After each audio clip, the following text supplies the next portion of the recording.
Hello, Robert Bastian here of Laryngopedia and Bastian Voice Institute. My subject is the vocal overdoer, underdoer continuum, and this is a part of what I call my integrative diagnostic model.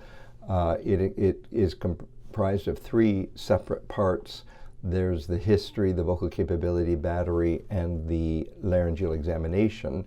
And so I describe that as what the patient tells you, that's the history, what the voice tells you as an independent source of information, and then what the larynx tells you through an extremely detailed and highly magnified laryngeal examination. But the underdoer, overdoer continuum is a part of the first third, which is what the patient tells you, or the history. So I'm going to tell you give you the idea of this through a story. This is a true story. A friend of mine, he's a very quiet person. His father is one of 7 brothers, all of them raised in the Midwest, wheat farmers, and he said to me all 7 of them are very quiet Clint Eastwood types. And he said also all 7 of them married very sociable, talkative women. And so he said, when the family gathers on the homestead, the women typically congregate in the kitchen, and they have very good conversation. It's very lively and goes on out in the kitchen. And he said the men sit in the living room typically in a circle. And he said, so here we have this 7 underdoer, as you'll see, Midwestern farmers, and 7 at least sociable, talkative, not necessarily overdoer, but on the other end of the scale. And so he said, here's how it goes in the living room. He said, that there will begin maybe with a period of silence. Nobody says much, and then suddenly brother number 1 over here says, that was quite a storm we had last night. And that'll be followed by silence for 10, 20 seconds. Nobody says anything. And then he said, brother number 2 over here will say, yeah, he'll say, I was afraid it was going to blow the roof of my barn off. And then he said, there will be another period of silence. And everyone thinks about that. And then he said, a third brother will say, it really scared my animals. And he said, there may be another pause while people think about that. And then brother number 4 will contribute something. And he said, as long as the gathering lasts, it goes like that. He said it could be 2 hours, and that's the way the conversation goes in the living room. Well, we find that kind of amusing, but who knew that there is a voice disorder implication to this understanding of the polarity of talkativeness? And the question then is, well, how do we use that polarity? Well, there's a simple way.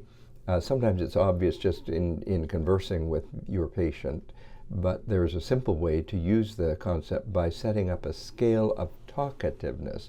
You put the entire human race on a 7-point scale where 1 is Clint Eastwood, 4 is sort of an averagely talkative person, and 7 is the life of the party or the highly sociable, extroverted person.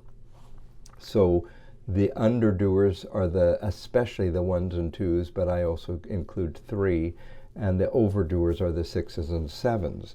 Now, not all 1s and 2s have voice disorders, and not all 6s and 7s do either, but when someone's in front of you with a voice disorder, you can know that certain disorders tend to gravitate to the underdoer side and different disorders to the overdoer side. The talkative people, by the way, on the loudness scale, will drift towards loud-spoken. They're not all loud-spoken, and there are exceptions, but if on average your sociable people are going to tend to be a little more loud-spoken, and your introverted Clint Eastwood types are going to tend, on average, to be a little bit more soft-spoken. And by the way, the people who are on the high end of the scale, maybe for both talkativeness and loudness, will tend to self-select into life circumstances, occupations especially, that are a little more vocally intensive. They'll be teachers and social workers and performers and clergy people and so forth. Exceptions, of course, but on average, they'll drift towards that kind of profession. And the underdoers will tend, on average, to drift to occupations that are not as requiring as much voice use. There are disorders or issues. Now, we're talking about not the general population, but the population of people who say, I have a voice issue. The underdoers are going to tend to manifest more as vocal cord bowing and the voice fatigue syndrome. Paradoxically, the people who come in and say, you know, my voice just won't do what I need it to do, and they're going to tend to be the underdoers. The vocal vincibility crowd, the people who say, I can't trust my voice, or nobody can hear me in noisy places, or I run out of voice, those people are going to tend to be on the underdoer side on average. The people on the overdoer side, they don't describe voice fatigue syndrome, they describe hoarseness maybe, and they are going to tend to have the injuries, the vibratory injuries. So here's the underdoer side of things. On average, vocal cord bowing, the muscle within the vocal cords becomes weaker, big vibratory blur, big amplitude of vibration, flaccidity, fading with use, my voice just won't cut through noise, that kind of thing. And those people need voice building, of course. And the overdoers are going to tend to have the injuries.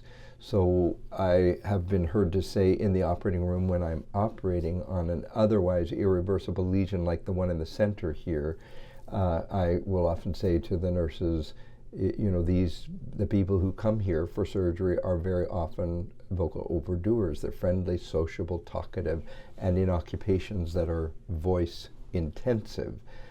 And as an aside, what would be curriculum or topics of interest if you are on the underdoer side of the continuum and you feel like you have a voice problem? Well, you could look up on Laryngopedia, and maybe we can put some links down below. You could look up vocal cord bowing. You could look up the concept of vocal vincibility. I think the video is called Loss of Confidence in One's Voice or something like that. There is a video on voice building, and I think there's also a handout sheet. I think it's called Building a Weak Voice, but it should have said Building Up a Weak Voice or Building a Strong Voice. And there's even some information on placing implants into the vocal cords, though that's rarely necessary if a person does the voice building. So those would be the kinds of subjects that you could look at up on Laryngopedia. What about if you're on the high end of the scale and you feel like you have a voice disorder? Primary among the things that I would send you to, one is a video called Vocal Cord Swelling Checks. There's a video also on vibratory injury. I think I made one about the concept of spending too much vocal money.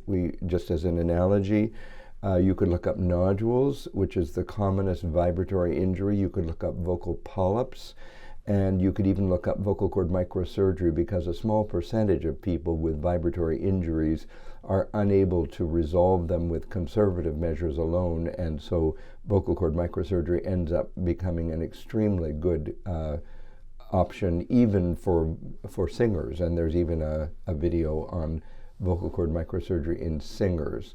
So those are the kinds of, like a curriculum that you could investigate for the underdoer issues and for the overdoer issues. So maybe that would be of interest to you.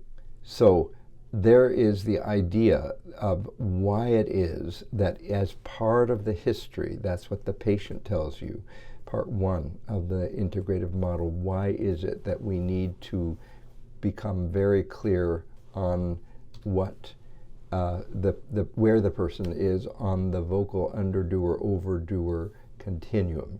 It begins to add a little insight as to where your voice disorder may lie. Well, there it is, and thank you very much for listening.